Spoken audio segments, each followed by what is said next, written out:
This is a quick video on how to set up access to your fixtures for Refsec. Refsec gets its fixture information from Fulltime in three different ways. First, it reads the fixtures from the Fulltime website. Secondly, it reads the emails that Fulltime sends out when a fixture is created or amended or a referee is appointed. Thirdly, it reads code snippets. More on that later. You don't normally have to do anything to allow Refsec access to the fixtures on the website, but you do need to do things for the other two methods. In order to read the emails that Fulltime produces, you need to add a fictional administrator to your league that gets these emails. This administrator does not need to be able to log in, it just needs to be configured to get the notification emails. Log into Fulltime administration site for your league, and you should see a page like this.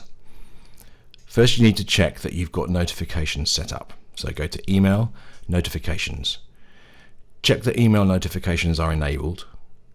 Find the role you're going to use. I recommend using the News Administrator role because most leagues don't have one. And check that they are set to get both sets of notifications. Click Update if you've made any changes. Then go to People, List People. Find your news secretaries.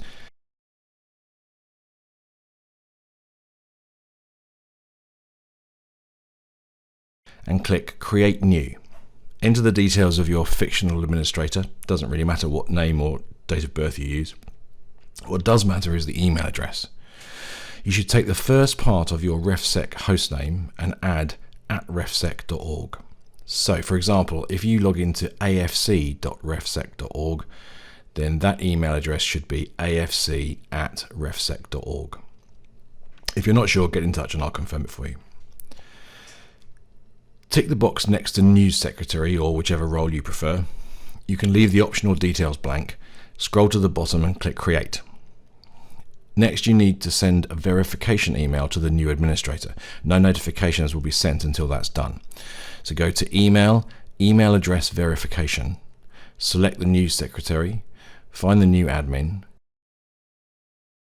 click the Make Request box and click Send. Now, before we close the session, I'll just explain the code snippets that I mentioned earlier. Fulltime provides a way to embed league tables, fixtures and results into external websites. We embed the fixtures and results into Refsec in order to get match information. To do this, Refsec needs a code from Fulltime, one for the fixtures and one for the results of every division. There are no code snippets for cups. Go to Media, Code Snippets.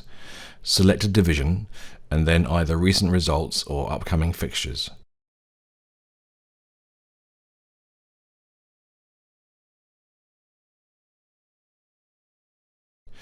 It's essential that you select 28 from the days drop-down. Then click Create. You'll see a code snippet in a box at the top, and underneath is what the snippet looks like when it's embedded into a website. We don't need the whole snippet, we just need this bit, the LR code. Highlight it and copy it to your clipboard. In Refsec, go to your league's competition page. If it's blank, it probably means your season hasn't started yet and you can do this later. The two rightmost columns are where the LR codes go, one for fixtures and one for results. You can paste that LR code into the appropriate box. If, like this league, you have a lot of divisions, this is a pretty laborious process, so instead you can tell Refsec to fetch the LR codes from Fulltime for you. Click the Get Codes from Fulltime button, enter your Fulltime login credentials, and let it get on with it. It's deliberately quite slow so that we don't cause any undue load on the Fulltime system. And that's it. Any questions, get in touch.